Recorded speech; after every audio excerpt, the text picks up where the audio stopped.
ଚିନ୍ତା ନିବେଦନ କରିଛନ୍ତି ପ୍ରତାପ ଚନ୍ଦ୍ର ତ୍ରିପାଠୀ।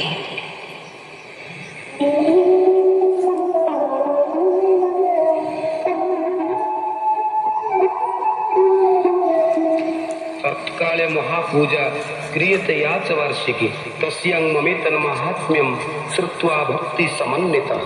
माँ दुर्गतिनाशिनी दुर्गांकर महापूजा शरत ऋतुर आश्विन कृष्ण अष्टमी तिथि आरंभ हुई दशहरा पर्व संपूर्ण होता है। श्रोताबंधु, राधाष्टमी रे मांकर शयन करा जाइए। ठीक 15 दिन गते मूलाष्टमी दिन अर्थात आश्विन कृष्ण अष्टमी तिथि रे मां को निद्रारू उठाई दिया जाए, जहाँ को देवी उत्थापन बोली आपण माने जानी थांती। आचार्य माने घटस्थापन करी एवं मूल मंत्र रे सहस्र कुंभाभिषेक बा मां को गाधुई दिया जाए। प्रणाम निवेदन पूर्वक महाशक्तिंकर 16 पूजा प्रारंभ करा जाए। 16 दिन रे 16 बेश 16 उपचार पूजा महादेवी को प्रदान करा जाए। यही पूजा देवता मानक द्वारा आरंभ करा जाइथिला बोली आमे जानी था। विशेष करी समाज रे जेतेबेले लोक माने विभिन्न प्रकार विपत्ति रे पड़ी थांती, सही समय रे देवींकर वा शक्तिंकर आराधना करिबा द्वारा तांक भितरे शक्ति जागरित होइଥାଏ, पुनर्बार सामर्थ्य सृष्टि होइଥାଏ। मूलाष्टमी पूजा द्वारा मूलाधार चक्रर सामर्थ्य वृद्धि होइଥାଏ। दुर्गति रक्षा करती बोली तांको दुर्गा भाव में संबोधन करा जाइए। शारदीय दुर्गा पूजार आद्य चरण हेउछि मूलाष्टमी। ओडिशार विभिन्न शक्तिपीठ मानकरे यही मूलाष्टमी ठारू 16 पूजा आरंभ होइथा। चंडी पाठर ध्वनि रे तरंगायित हो जाए देवी पीठ गुड़िक। यह एक अपूर्व सुजोग आनीଥାଏ आम्भमानक पई जन्म जन्मांतर अपराध खंडन करने को। जेमिति जगद्गुरु आदि शंकराचार्य देवी अपराध क्षमापण स्तोत्र स्तुति करिसेंति मां को। मत्समः पातकी नास्ति पापग्नि त्वत्समा नहीं एवं ज्ञात्वा महादेवी यथा योग्यम तथा कुरु। हे मां, मो परि पातकी पापी केही नाही और तुम परि पाप को नष्ट करिवा शक्तिमयी मध्य केही नाहंती।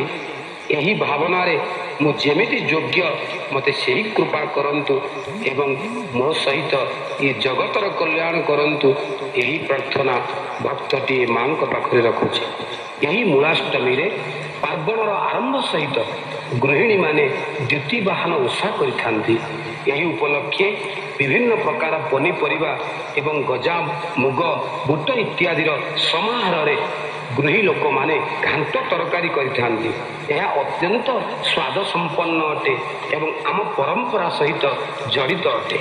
वास्तव में मूलाष्टमी देवी पूजार एक प्रकृष्ट तिथि अटे, जहाँ मर्त्य लोकरे मांकर आवाहनी मंत्र पाठ करिथाए।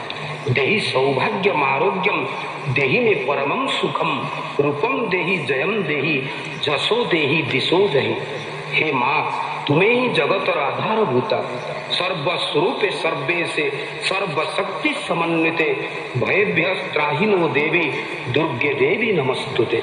पूर्व कथानुजाई यही दिन प्रभु जगन्नाथ एवं माँ महालक्ष्मी दुर्गा माधव रूपरे बड़ देउलर भंडार घरु बेमला मंदिर को यात्रा करिथांती। एहाकु शाक्त गुंडीचा बोली कुहा जाइଥାଏ।